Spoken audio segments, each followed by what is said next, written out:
Chapter 3 of The Poor Mouth by Flann O'Brien. I was 7 years old when I was sent to school.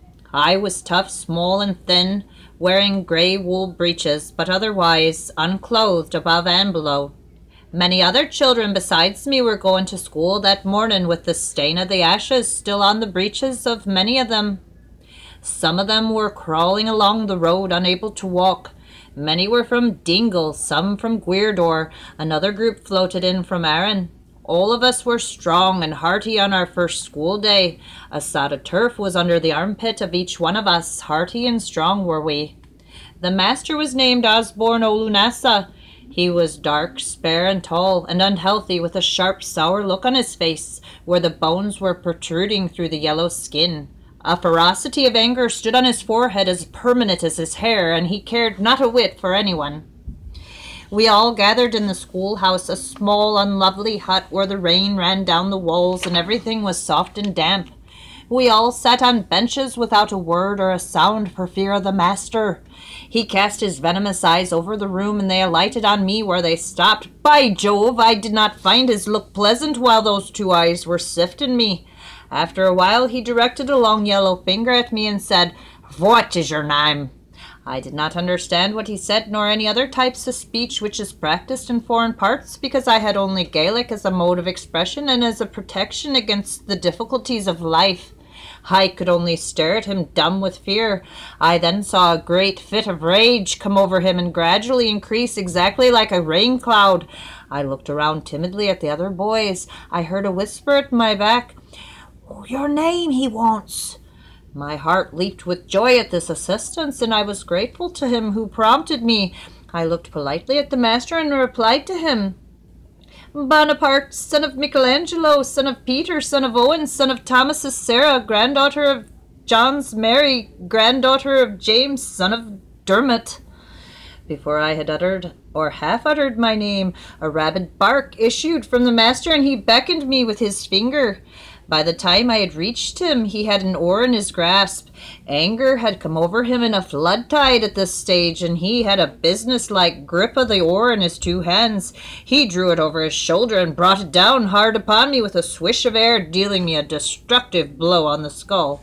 I fainted from that blow, but before I became totally unconscious, I heard him scream. "Your name," said he, "is James O'Donnell." James O'Donnell. These two words were singing in my ears when feeling returned to me.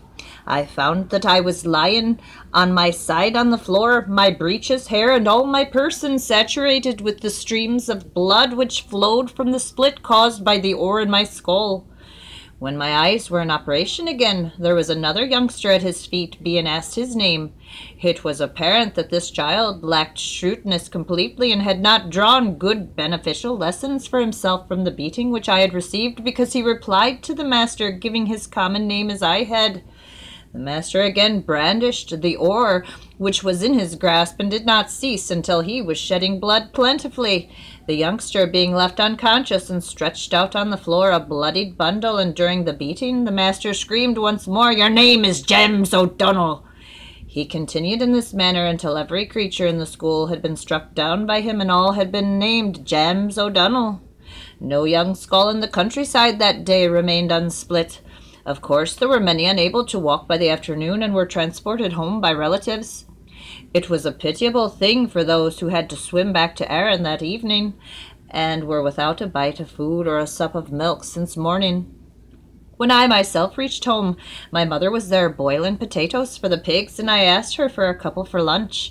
I received them and ate them with only a little pinch of salt. The bad situation in the school was bothering me all this time, and I decided to question my mother. "Woman," said I, "I've heard that every fella in this place is called James O'Donnell. If that's the way it is, it's a wonderful world we have, and isn't O'Donnell the wonderful man, and the number of children he has?"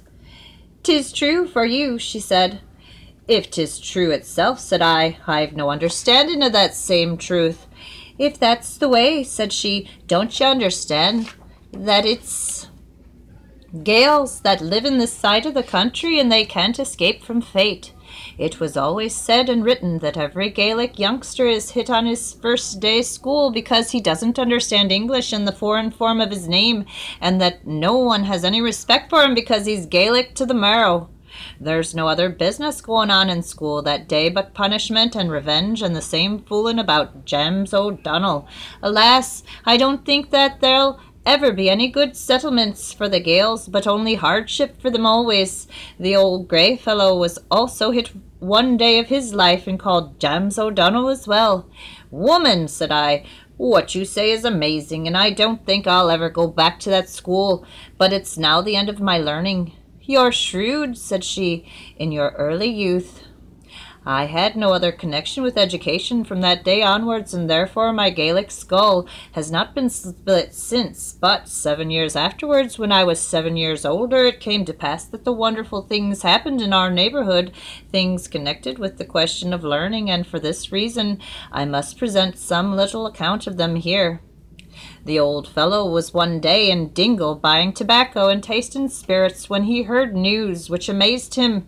He did not believe it because he never trusted the people of that town. The next day he was selling herrings in the Rosses and had the same news from them there. He then half accepted the story but did not altogether swallow it.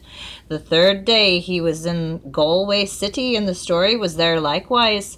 At last he believed it believingly, and when he returned, drenched and wet, the downpour came heavily as